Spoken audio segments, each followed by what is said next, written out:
Hello, I wanted to talk to you today about something called the Treta Yuga. And the Treta Yuga refers to an ancient model taken from the Vedas of India. And it's a model of evolution, of the evolution of Gaia, if you like, of humanity.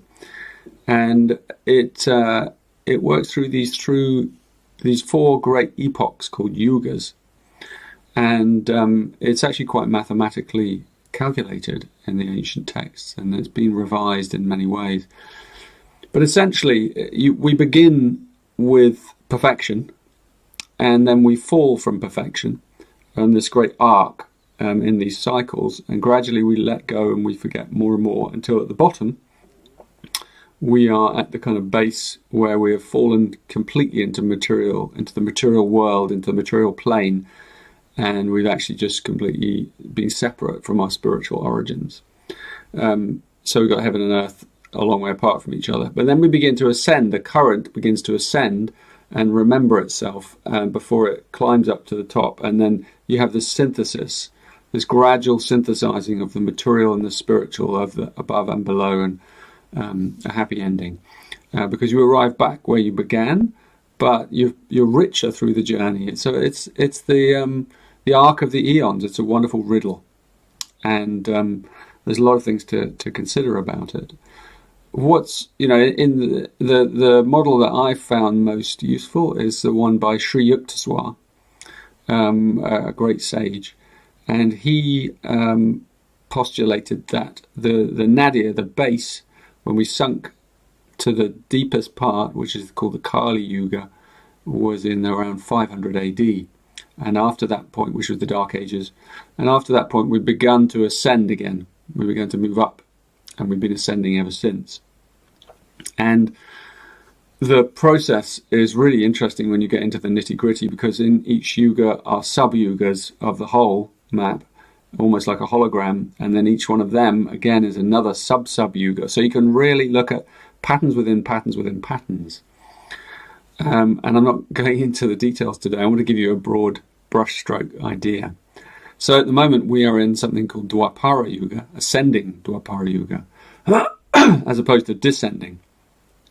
And if you can imagine this, we used to be aware of the magic of life, the magical connection between all things, where matter and spirit were combined. So we were a bit of both. So we were able to manipulate matter in different ways, and we were more merged with the field of consciousness. And slowly, as the arc came down and we forgot the magic.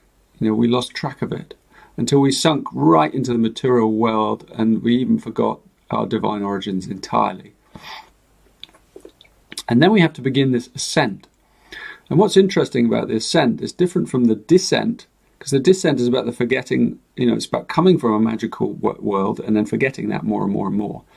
And then those magical practices just becoming kind of solidified or, hardened, which is what happened through many of the great religious practices and things. It's like, initially those were magical, reality things, but now they became more kind of ritualized until they were empty of anything, because we forgot, we've fallen. So coming from the base up is about the climb up. It's to the magical through the material. So we actually have to ascend through the material realm, through mastering the material realm, which is why we now have science and we have the different pattern of ascension. And what's interesting to me is when we consider like the yuga we're in now, which is Dwapara Yuga, where we are remembering and understanding the material plane more and more. And the next one is called Treta Yuga, and that's the one I wanted to just talk about for a little bit, because we're talking, a couple of thousand years from where we are now, just for the beginning of it, and then it will last many thousands of years. And I want to envisage what we are like in that future way, where we've remembered more of ourselves. And the way I want to do this is through some ideas. So imagine, I was running along a golf course yesterday, and I was imagining this. I saw because I was a golfer when I was younger, quite a good golfer. and it was a sport I really enjoyed. Not an easily understood sport by the outsider, but a real contemplative sport. It's just you alone, your swing, your rhythm, the ball, the hole. That's it. And it's all down to you. And so there's a purity to that. And the rhythm of your swing and all of that is just completely an unconscious thing. When you're in harmony, you swing the sweetest. It's the sweetest feeling when you connect with that ball. And there's so many kind of things that can make it not harmonious. So actually to become a master of any sport like that, you actually have to do it over and over and over again until that sweet spot has just become ingrained in you. And then you're searching for it over and over again. Anyway, in Treta Yuga, or the advanced humanity, what I saw was literally, every shot you took would be the sweet spot, because your shot would be in harmony with the Tao. So let's say, so you would get a hole in one every time. Every time you could reach the hole, the ball would go in the hole. And nowadays, probably the most hole-in-ones anyone's ever got in a single round of golf is maybe 2. I don't know if anyone has ever done any more than that. It would be a miracle. It would be regarded as a miracle. But the perfection of technique, when the being is absolutely surrendered, suddenly makes the game no longer a game. Because there's perfection. So every shot is in absolute harmony with all that is. So in a way, you could never lose, because if there were 2 of you, you'd be playing the perfect game. It would be different.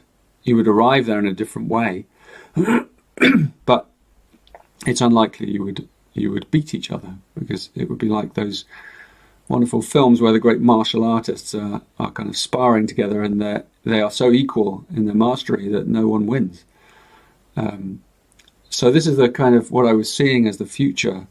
And you could imagine that also in other things, like imagine running, because running is something I also love to do. And imagine you are in this immortal body, and you're beginning to realize it more and more.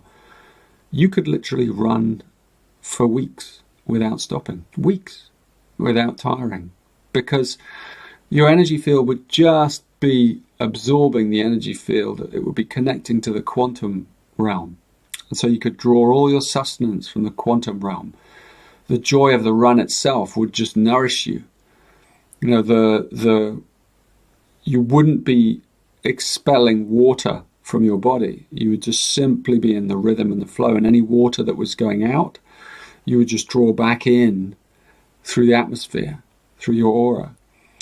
And so there would be this just pulse, this endless pulsing rhythm and flow, and you have that ability to just run and run and run and run and be in ecstatic bliss for forever. So it literally could go on forever.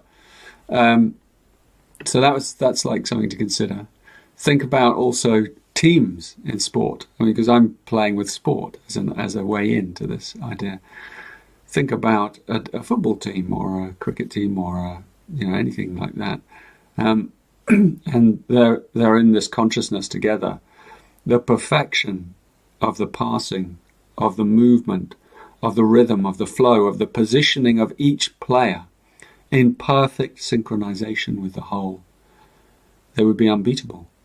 They would be boring to play against, because you couldn't break them down, because every time you tried to find a weak spot, it would automatically move and shift into a spontaneous manifestation of another sequence or another pattern that was completely spontaneous.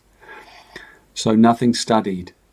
And you might think of also swimming. You would be in Treta Yuga, you would be able to hold your breath underwater indefinitely.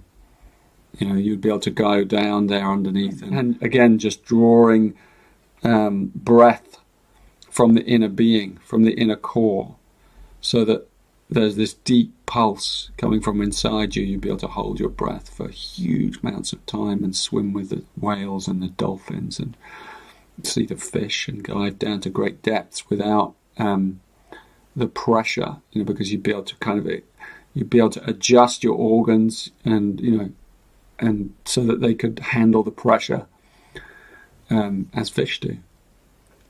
So these are all just things to consider, the possibilities. Think about music. You sit down to play the piano and you're in the Treta Yuga consciousness field, and you think of someone you love and you think of their soul, and immediately your hands will play the music of their soul.